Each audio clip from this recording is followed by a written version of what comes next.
से आप आसानी से किसी भी राशि का विमीय सूत्र ज्ञात कर पाओगे। इसके लिए आपको कुछ बातों को याद करना पड़ेगा, जैसे कि लंबाई, कॉमा चौड़ाई, कॉमा, ठीक है। अगर इतनी चीज़ें आ रही हैं तो इनको सबको एक ही कोड आपको देना है। क्या करना है, देखो ये सब की सब क्या है, ये सब की सब लेंथ है, लंबाइयाँ, तो इनको सबको एल दोगे, लेंथ मतलब एल। तो ये सभी की सभी लंबाई, चाहे लंबाई हो, चौड़ाई हो, ऊंचाई हो, गहराई हो, दूरी हो, विस्थापन हो, त्रिज्या है, ये सब की सब एक प्रकार की लंबाइयाँ हैं और इनको आप लेंथ के हिसाब से इसके लिए संकेत आपको कोड दे देना है एल। देखो जो द्रव्यमान होता है, द्रव्यमान को इंग्लिश में क्या कहते हैं, द्रव्यमान को इंग्लिश में कहते हैं मास, और इसके लिए रिप्रेजेंट करोगे आप एम से, इस तरीके से एम बनाओगे, एम से रिप्रेजेंट करोगे। इसी तरह से देखो समय, तो समय को इंग्लिश में क्या कहते हैं, तो समय को इंग्लिश में कहते हैं टाइम, और इसीलिए हम इसको रिप्रेजेंट कर देंगे इस कोड से टी से। इसके बाद है हमारा ताप, तो ताप को आपको अलग से ध्यान में रखना है। ये ताप को रिप्रेजेंट, इसके लिए संकेत क्या देते हैं, तो इसके लिए संकेत देते हैं थीटा। ऐसे ही देखो वैद्युत धारा जो होता है, वैद्युत धारा मात्रक होता है इसका एम्पियर, और इसके लिए रिप्रेजेंट करते हैं हम ए से। ठीक है, तो सबसे पहला काम है कि इन चीज़ों को आपको याद करना है। इसके बाद क्या करना है, इसके बाद कुछ चीज़ों को और भी आपको याद करना है, जैसे कि वेग या चाल, इसका विमीय सूत्र आपको रट के रखना है LT-1।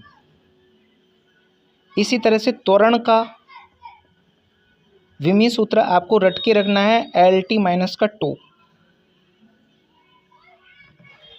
इसी तरह से बल का विमीय सूत्र आपको रट के रखना है MLT-2।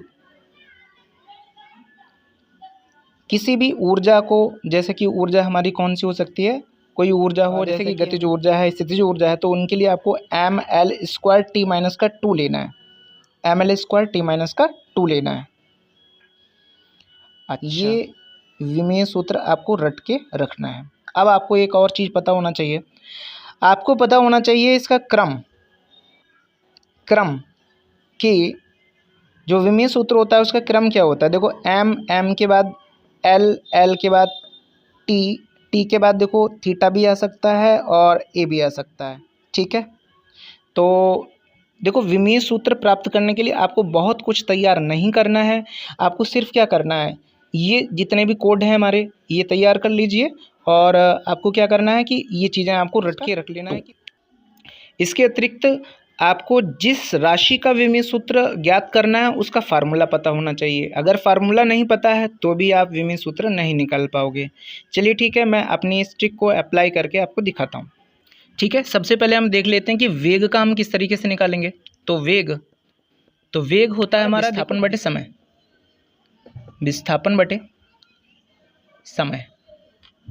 तो आपको पता है, देखो यहाँ पे जब आप देखोगे तो विस्थापन के लिए आपका संकेत क्या मिलेगा, L, तो हमने लगा दिया यहाँ पे L। ओके, इसके बाद देखो समय को टाइम बोलते हैं, इसका तो T लगाओगे, तो कुल मिला के क्या हो जाएगा, तो कुल मिला के हो जाएगा हमारा, देखो इसकी घात अभी 1 है, ऊपर जाएगा ना तो ये हो जाएगा हमारा LT-1। ठीक है, इसी तरह से हम वेग के बाद हम देख लेते हैं कि त्वरण के लिए हम त्वरण की विमीय सूत्र को कैसे निकालेंगे। त्वरण बराबर हमारा क्या होता है, वेग परिवर्तन बटे समय अंतराल। ठीक है, आपको कंफ्यूज नहीं होना है। देखो वेग, परिवर्तन, अंतराल, ये इनसे लेना देना नहीं है हमें, मतलब है कि यहाँ पर देखो हमारा वेग दे रखा है, यहाँ पर देखो हमारा समय दे रखा है। ठीक है, हमें इनसे निकाल लेंगे। देखो वेग का हमें पता है कि वेग के लिए हमने रटवा के रखी है, यहाँ पे देखो विमीय सूत्र इसका है LT-1, तो आप यहाँ पे तुरंत का तुरंत लगा दिएगा LT-1, तो LT-1 लगा दिया आपने, डायरेक्ट याद है अगर तो। इसके बाद देखो समय के लिए हमारा होता है T, तो हमने T लगा दिया। अब यहाँ पे देखो T की घात 1 है, ऊपर जाएगी तो माइनस में पहुंचेगी, तो कुल मिला के हमारा क्या हो जाएगा, ये LT-2। लो, ये हो गया आपका त्वरण का विमीय सूत्र। इसी तरह से देखो बल का विमीय सूत्र अगर हमें निकालना है तो बल का विमीय सूत्र निकाल लेते हैं। तो बल का विमीय सूत्र का इसका सूत्र होता है द्रव्यमान गुणा त्वरण। ठीक है, तो अभी देखो जो कुछ भी हो रहा है वो फार्मूले से ही हो रहा है, तो आपको ये फार्मूले पहले से याद होना चाहिए। तो अब देखो द्रव्यमान, तो हमने कहा ना कि द्रव्यमान के लिए हम क्या लगाते हैं, द्रव्यमान के लिए हम संकेत देते हैं M, तो हमने देखो संकेत यहाँ पे लिख लिया है इस तरीके से, M लिख लिया। ओके। इसके बाद क्या करना है, त्वरण। अब देखो त्वरण के लिए हमने देखो सूत्र लिखवा दिया है। त्वरण के लिए देखो सूत्र है हमारा कौन सा है, विमी सूत्र एल टी माइनस का 2, तो हम डायरेक्ट लगा देंगे तो ज़्यादा अच्छा है। एल टी माइनस का 2 लगा दिया हमने। अब कुल मिला के इसका बन गया एम एल टी माइनस का 2, ठीक है, बल का विमी सूत्र निकल के आ गया। इसके बाद देखो हम जैसे कार्य का निकाल के दिखाते हैं आपको, ठीक है, कार्य का। चलिए कार्य का निकालते हैं। तो कार्य बराबर होता है हमारा बल गुणा विस्थापन, बल गुणा विस्थापन, ठीक है। तो सूत्र तो याद होना चाहिए, सूत्र नहीं याद हो पाएगा तो नहीं निकाल पाओगे। तो अब देखो हमारे लिए पता है कि बल के लिए क्या होता है, तो बल के लिए हमने देखो रटवा के रखा है आपको एम एल टी माइनस का 2, आपने यहाँ पे लगा दिया तुरंत का तुरंत एम एल टी माइनस का 2, ठीक है, यहाँ पे आपने लगा दिया। अब विस्थापन देखो, विस्थापन के लिए हमने क्या बताया था, कोई विस्थापन आपको निकल के आएगा, देखो विस्थापन है, विस्थापन का हमने क्या दिया है एल, तो आपको यहाँ पे क्या रख देना है, तो यहाँ पे तुरंत का तुरंत एल इसका संकेत रख देना है।